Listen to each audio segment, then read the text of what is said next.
Now this is a really cool sit. I love teaching this to my guys and I hope you enjoy it just as much. This one is a super important foundation skill. If you haven't got this one, you can't really move on to much else with your fitness training, so it's a must-have. That's why it's in your training plan, and I really hope that you enjoy training it as much as I do. Once your dogs understand the basics of the tuck sit, it can really become quite a powerful exercise tool. So how I start off with it is basically you build some value for front feet on something. Obviously check out that video if you haven't already.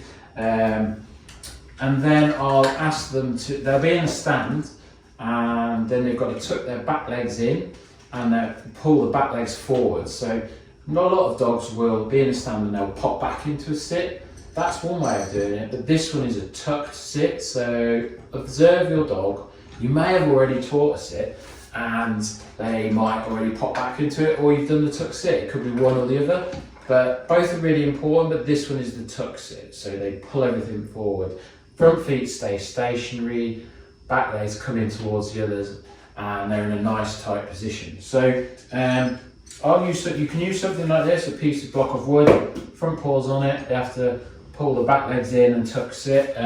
You can use your block again if you need to.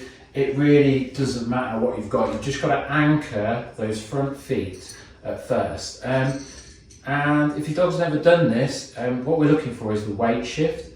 Don't worry about the end position. We need to reward the actual movement in this. This isn't about rewarding the end position once they're in it.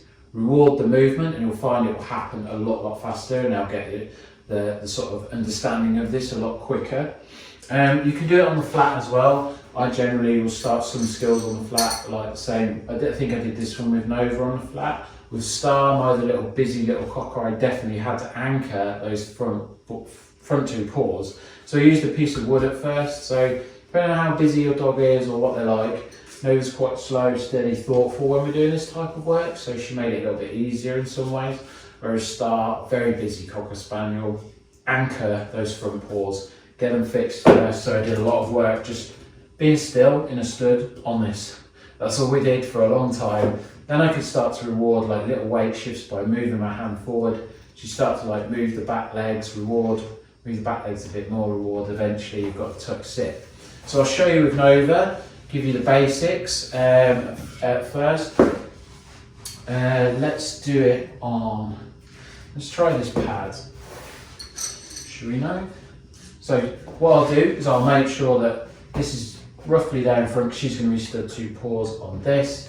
Like I say, if it's back there, we're doing rear feet, front feet. Here, that's a visual cue for Nova. She knows quite quickly. I'll throw a piece of food away and then we'll start on the exercise. 3. Orient to me, two paws on, as you can see. Now she's got a lot of value for two paws on, so we've already done that part. Obviously, I want you guys to build that at first. Throw a piece of food away, she'll come back, good, reward. Throw a piece of food away, as she comes back, our reward, good. Now, the next part is to reward that weight shift. So if she puts a foot forward, I'll reward. Another foot forward, I'll reward.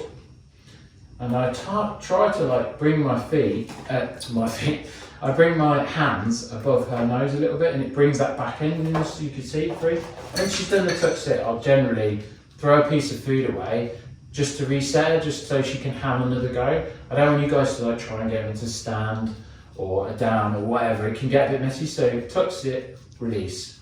Tuck sit, release. No back. So 2 paws on, good. Mark that with my marker word. Her marker word is good. So you'll hear me say that a lot, so that means she knows she does something right. Then I'll start to work on this weight shift. It's not about the end position. Good. That's all I'm looking for, weight shift forward, good. And then eventually you'll get a tuck sit like this. 3. I'm not too worried about front paws at the minute. If they moved a little bit on that, that's fine. Work on that weight shift, build the value, and then eventually you'll get a nice tuck sit. Once you do, feed in a neutral position. So not too high, not too low. And one more for you guys so you can see the end thing. Good. 3. throw a piece of food away, back on the bed, there you go. So pop it up now, we're finished. Good girl. So that's your tuck sit. Use something like that to anchor the feet if you need to. If the dog's quite slow and steady, you don't need to, just work on the flat, and it's just a matter of lifting the hands away a little bit like that, just to get them to follow the food and bring their bum in. Work on the weight shift, that's the most important key part to this skill. Have some fun, and I will see you in the next video.